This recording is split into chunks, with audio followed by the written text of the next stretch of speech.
ক্ষমতা মানেই কি বিশাল অট্টালিকা আর দামি গাড়ির বহর? সাধারণ মানুষের ধারণা এমন হলেও কাপাসিয়ার এক নিভৃত পল্লীর চিত্র আজ সম্পূর্ণ ভিন্ন। মাটির ঘরের দাওয়ায় বসে হ্যারিকেনের মিটিমিটি আলোয় যে কিশোর একদিন বড় হওয়ার স্বপ্ন বুনেছিলেন, তিনি আজ দেশের সর্বোচ্চ নীতি নির্ধারণী সভার অন্যতম সদস্য।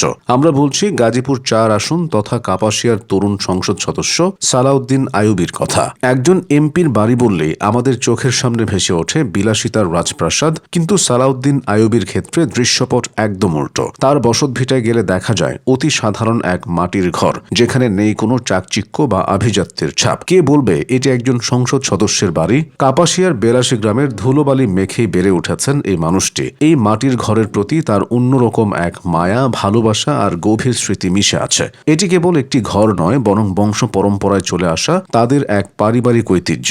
বিলাসিতার চেয়ে আত্মার শান্তিকেই তিনি বড় করে দেখেছেন। ছোটবেলায় অভাব অনটনের সংসার থাকলেও শিক্ষার প্রতি ছিল তার অদম্য আগ্রহ। মাদ্রাসা শিক্ষক মাওলানা ইমাম উদ্দিনের ৯ সন্তানের মাঝে পঞ্চম আইয়ুবী ছিলেন অত্যন্ত মেধাবী। তার শৈশব কেটেছে ভাই বোনদের সাথে খুনসুটি আর গ্রামের মেঠো পথে দৌড়ঝাঁপ করে। বাড়ির দক্ষিণ পূর্ব কোণে বোনদের লাগানো সেই ছোট ফুলের বাগান আর ভোরের সূর্য ওঠার মধুর স্মৃতিগুলো আজও তাকে আবেগপ্রবণ করে তোলে। মেধাবী এই মানুষটি ঢাকা কলেজ থেকে ইংরেজিতে উচ্চশিক্ষা সম্পন্ন করেছেন। ছাত্রজীবন থেকেই তিনি রাজনীতির সাথে যুক্ত ছিলেন এবং পালন করেছেন কেন্দ্রীয় সভাপতির মতো গুরুত্বপূর্ণ দায়িত্ব। তবে রাজনীতির পথ তার জন্য মসৃণ ছিল না। বিগত বছরগুলোতে তাকে অনেক জেল জুলুম আর প্রতিকূলতা সহ্য করতে হয়েছে, কিন্তু কোনো বাধাই তাকে তার লক্ষ্য থেকে বিচ্যুত করতে পারেনি। সালাউদ্দিন আইয়ুবীর সবচেয়ে বড় বৈশিষ্ট্য হল তার সাদামাটা জীবনযাপন এবং অমায়িক ব্যবহার। কোনো রাজকীয় প্রোটোকল বা ক্ষমতার দাপট তাকে কোনোদিন স্পর্শ করতে পারেনি। সুযোগ পেলে তিনি সাইকেলে চড়ে গ্রামের আঁকাবাঁকা পথ ধরে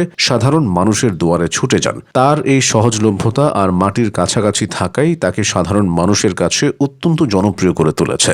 নির্বাচনী ময়দানেও তিনি দেখিয়েছেন এক অভাবনীয় চমক। একদিকে শক্তিশালী প্রতিপক্ষ, অন্যদিকে একটি বিশেষ রাজনৈতিক দলের ঘাঁটি হিসেবে পরিচিত এই অঞ্চলে তিনি ১১,০০০-এরও বেশি ভোটের ব্যবধানে জয়লাভ করেন। গাজীপুর থেকে জামায়াতের প্রথম সংসদ সদস্য হিসেবে তিনি ইতিহাস গড়েছেন। তবে এই জয় কেবল একটি দলের নয়, বরং এটি ছিল তার ব্যক্তিগত স্বচ্ছ ইমেজ আর গ্রহণযোগ্যতার জয়। সাধারণ মানুষ তাকে ভোট দিয়েছে তার চরিত্রের জন্য, তার সততার জন্য। অনেক ভোটার যারা গত ৩০ বছর ধরে নির্দিষ্ট একটি মার্কায় ভোট দিয়ে যাচ্ছিলেন, তারাও কেবল সালাউদ্দিন আইয়ুবীকে দেখে তাদের দীর্ঘদিনের অভ্যাস পরিবর্তন করেছেন। মানুষ এখন তাকে নিয়ে নতুন আগামীর স্বপ্ন দেখছে।